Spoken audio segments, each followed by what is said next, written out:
Bismillahirrahmanirrahim. Assalamualaikum warahmatullahi wabarakatuh. Berjumpa lagi dengan RG Belajar Online. Kali ini Pak Sigit akan menerangkan tentang bab 5. Bab 5 itu tentang membuka gerbang dunia. Itu judulnya ya. Anak-anak jangan lupa sebelum kegiatan ini kita mulai, tolong anak-anak mempersiapkan diri dengan baik, tempatnya juga baik, dengan belajar juga nanti biar baik, semuanya harus dengan hal-hal yang baik. Tolong sebelumnya kalian konsentrasi lebih baik nanti biar apa yang kalian inginkan menjadi lebih baik juga. Oke, anak-anakku yang kami cintai, hari ini kita akan menjelaskan tentang beberapa hal bab 5 Bahasa Indonesia kelas 7, khususnya bab 5 itu tentang membuka gerbang dunia. Yang pertama nanti akan kita bahas, yang pertama itu adalah menganalisis buku bergambar. Menganalisis buku bergambar di situ nanti akan kita terangkan. Terus berikutnya adalah mengenal bagian-bagian dari buku. Terus berikutnya adanya buku fiksi, juga ada buku non fiksi. Terus juga ada yang dinamakan membuat peta pemikiran. Nah, terus berikutnya itu adalah merangkum buku, adanya beberapa teks tanggapan dan struktur teks tanggapan, juga ragam kalimat teks tanggapan. Oke, anak-anakku semuanya, di bab 5 nanti tolong semuanya didengarkan dan melihat apa yang telah dijelaskan sama Pak Sigit.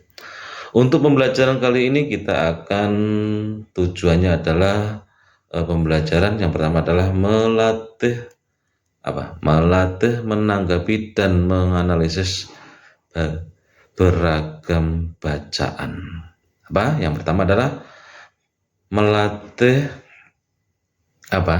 menanggapi dan menganalisis beragam bacaan. Itu yang pertama. Yang kedua adalah belajar menyampaikan pendapat sebagai mengenai unsur-unsur secara lisan dan tertulis. Oke ya.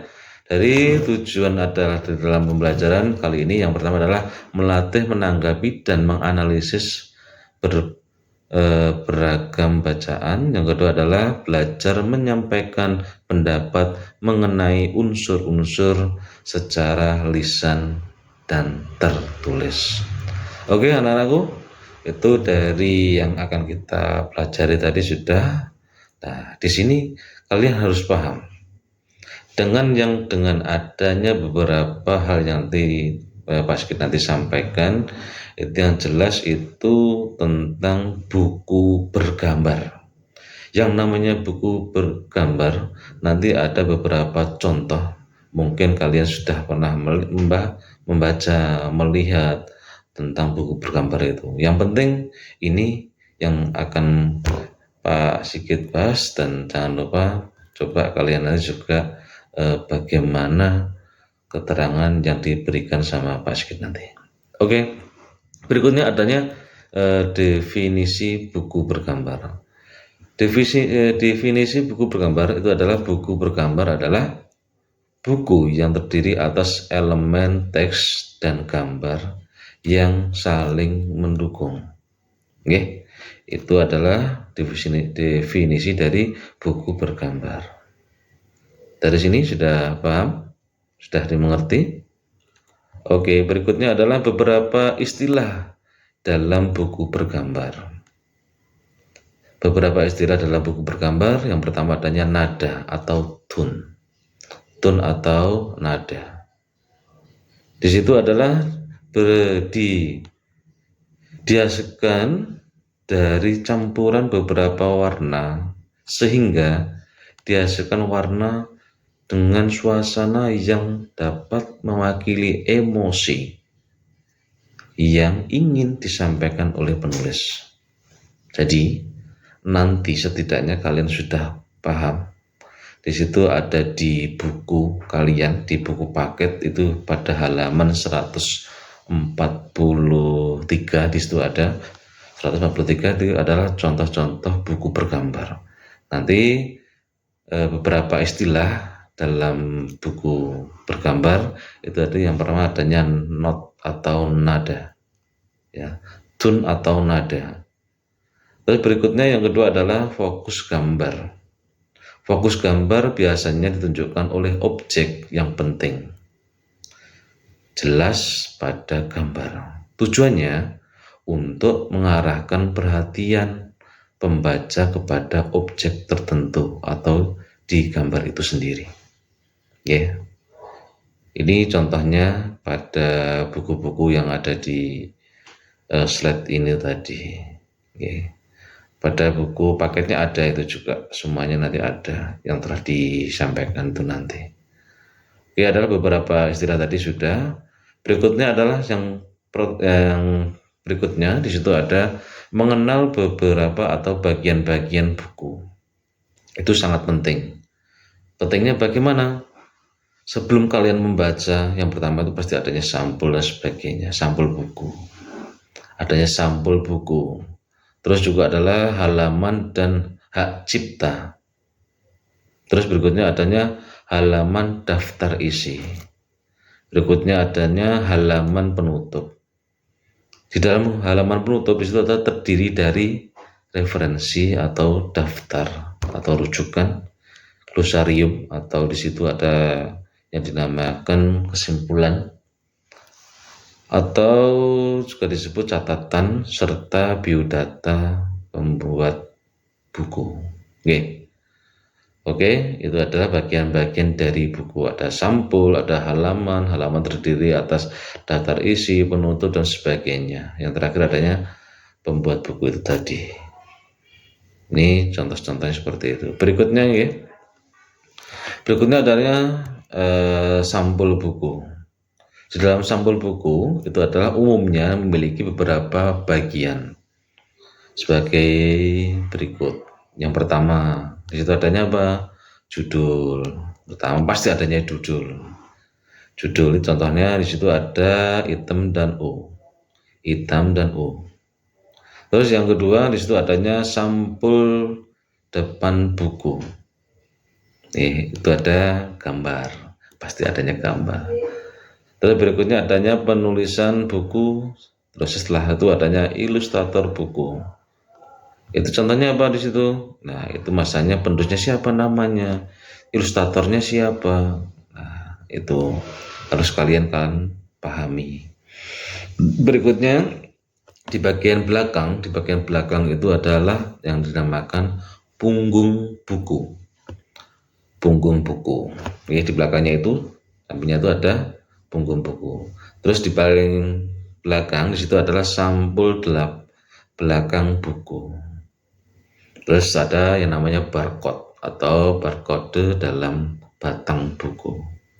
Yang terakhir di dalam paling belakang sendiri itu adalah sinopsis. Jadi sinopsis itu nanti catatan-catatan yang diberikan kepada pembaca yang dijudul, yang tulis siapa? Yang menulis adalah siapa? Penulis bukunya itu tadi. Oke, dari sini sudah paham bagaimana hal-hal yang ada di dalam buku. Berikutnya ini adalah sebuah contoh LKDP penulisan sampul buku. Ini contohnya. Tulislah keterangan sampul buku sesuai dengan urutan nomor dan nomor dengan tepat. Nah, ini contohnya.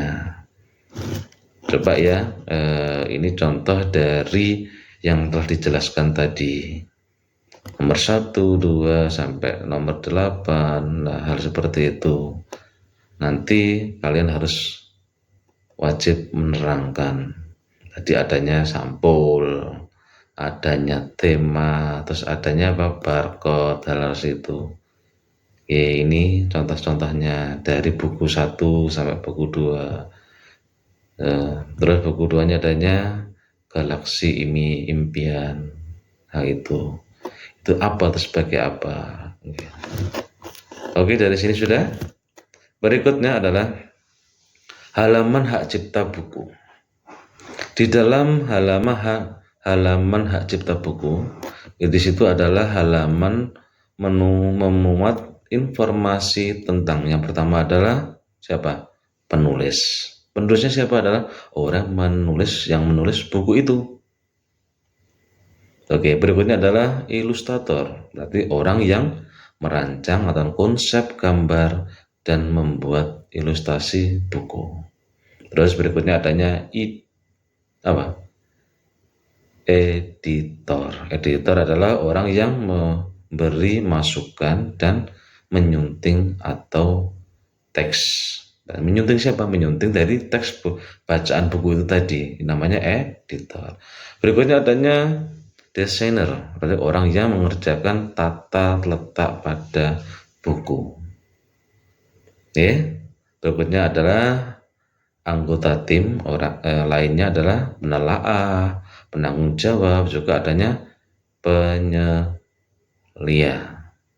atau penyela. Nah, itu informasi tentang penerbit, alamat fisik dan alamat daring penerbit buku, informasi tentang hak cipta buku. Itu harus ada di dalam sebuah buku.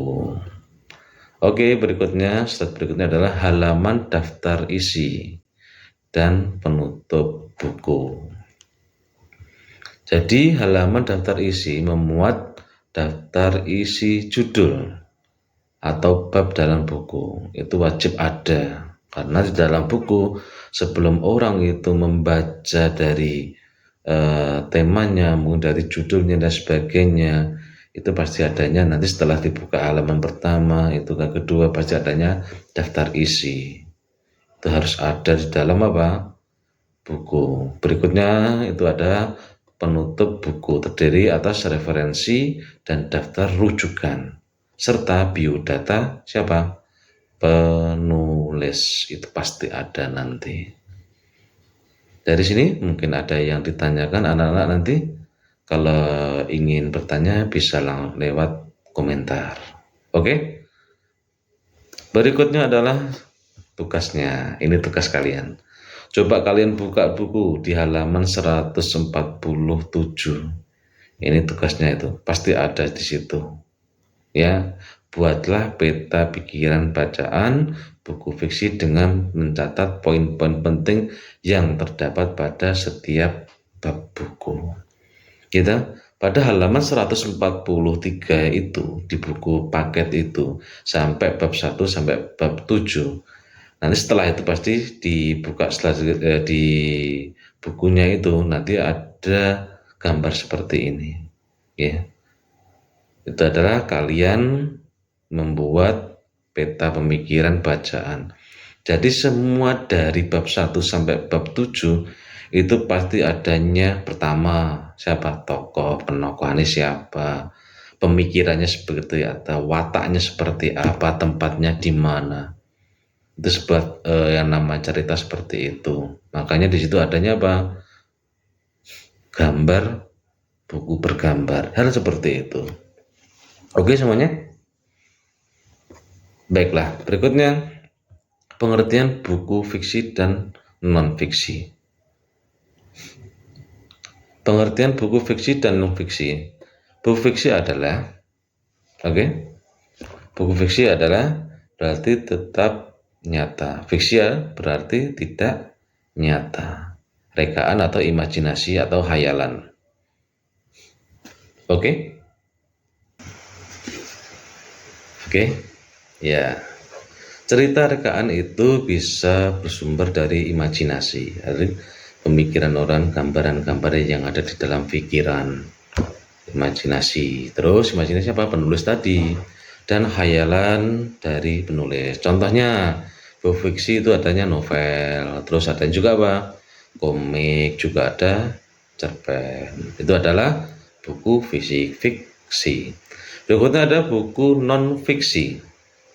Dari buku non-fiksi adalah buku yang berisi tentang yang benar-benar terjadi atau berlangsung atau berisi tentang ilmu pengetahuan. Itu adalah buku non-fiksi. Selain itu ditulis berdasarkan fakta atau kenyataan. Oke, dari pengertian buku fiksi dan non-fiksi sudah paham? Oke, kita lanjut berikutnya. Nah, di sini ada LKD juga, perbandingan buku fiksi dan non-fiksi. Coba nanti kalian buka pada halaman 155 sampai 156. Ya, coba dibuka dulu nanti biar paham apa yang telah diterangkan sama Pak Sigit antara buku fiksi sama non-fiksi. Itu ada tabel perbandingan antara buku fiksi dan non-fiksi pada buku bacaan atau buku paketnya. Oke, berikutnya kita lanjut. Dari unsur-unsur dari buku fiksi dan non-fiksi. Unsur dari buku fiksi, pertama adanya tema, ada tokoh atau penokohan, adanya latar, alur dulu, latar, amanat, dan sudut pandang. Ini nanti sekalian saya jelaskan. Tema adalah tempat, tema adalah judul, tokoh atau penokohan, berarti dari orang-orangnya tadi, penokohnya dari karakter, alurnya itu bagaimana, terus latar atau tempat, amanat dari penulis, terus sudut pandang dari apa yang membaca buku tadi. Oke, berikutnya adanya unsur dari buku non-fiksi. Adanya judul juga ada sama, nama penulis, nama penerbit, jumlah halaman atau bab, isi buku, dan penutup. Dari sini sudah paham? Oke, nanti dipelajari lebih lanjut. Berikutnya adalah cara menemukan gagasan pokok pada buku. Bagaimana cara menemukan gagasan pokok pada buku? Yang pertama adanya ide pokok. Ide di dalam sebuah buku tadi. Ada pokok pemikiran, pemikiran utama, gagasan pokok, dan terakhir adanya kesimpulan sama kalimat utama. Dari keseluruhan tadi menghasilkan sebuah kalimat yang terdiri seminimnya atau yaitu adalah SP atau SPOK atau SPOK, subjek, predikat, objek, atau subjek, predikat, objek sama keterangan. Itu dalam sebuah satu paragraf atau satu kalimat. Itu pasti ada seperti itu. SPO atau SPOK, subjek, predikat, objek. Ada juga SPOK, berarti subjek, predikat, objek, dan keterangan.